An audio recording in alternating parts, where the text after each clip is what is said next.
Hello everyone. I was reading the Bible today and I saw something that made me laugh and I wanted to share it with everyone. We are going to be reading from the book of Deuteronomy, chapter 34, verses 1 through 4. Before he died, Moses climbed to the summit of Mount Nebo, which is now located in Jordan. Mount Nebo is located here on Google Earth. There's a church up there at the top of Mount Nebo called the Memorial Church of Moses. There's also this brazen serpent sculpture up there.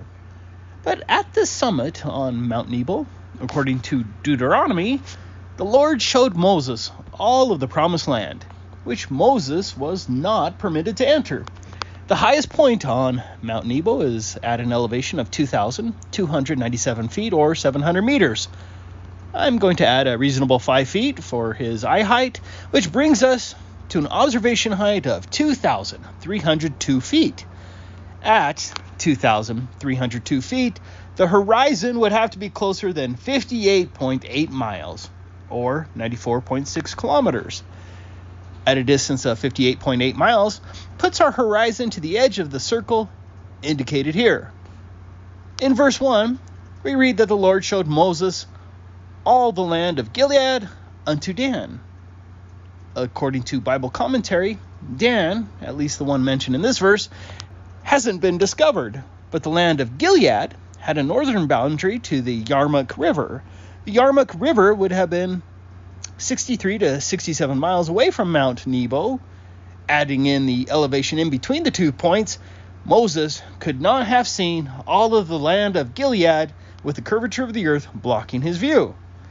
But it gets better. In verse 2, we read that Moses was shown all Naphtali, and the land of Ephraim, and Manasseh, and the land of Judah, unto the utmost sea. The ancient city of Dan is at the top of Naphtali, as shown here on this map. I assume not the Dan from verse 1. Dan is located at these coordinates, which is located here on Google Earth, would have been 102 miles away from Mount Nebo. But Naphtali itself extended beyond Dan to the Litani River, which would have been about 111 miles away from Moses. With respect to Dan, with an observation height of 2,302 feet and a distance of 102 miles, 1,247 feet should have been hidden behind the curvature. Dan only has an elevation of about 660 feet. Obviously, Moses shouldn't have seen the ancient city of Dan or the rest of Naphtali. In fact, Moses shouldn't have been able to see any of the land of Naphtali, let alone all of it. I've taken this map of the 12 tribes of Israel and superimposed it on Google Earth with my 58.8 mile circle and matched it as best as I could. But you can see that all of Naphtali was beyond the 58.8 miles horizon distance. The curvature of the earth should have blocked Naphtali entirely. The utmost sea of verse 2 is the Mediterranean Sea. The closest beach of the Mediterranean Sea was over 60 miles away from Mount Nebo. That means that Moses could not have seen any of the Mediterranean Sea or unto the utmost sea if the globe were real. In verse 3, towards the south, Moses saw all the way to the Negeb, which would have been more than 88 miles. Again, that should have been well hidden behind the curvature of the earth.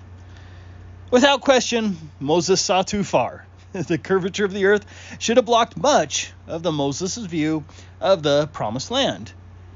Of course, Moses didn't have a telescope or a high zoom camera, and so the Lord must have at least miraculously enhanced Moses' vision to a degree. But did the Lord also remove the curvature of the earth? I don't understand why Moses had to go to the top of Mount Nebo then, but I guess your answer depends on whether you are one of those people who will shoehorn the Bible to fit your phony globe and space religion. Thanks for watching.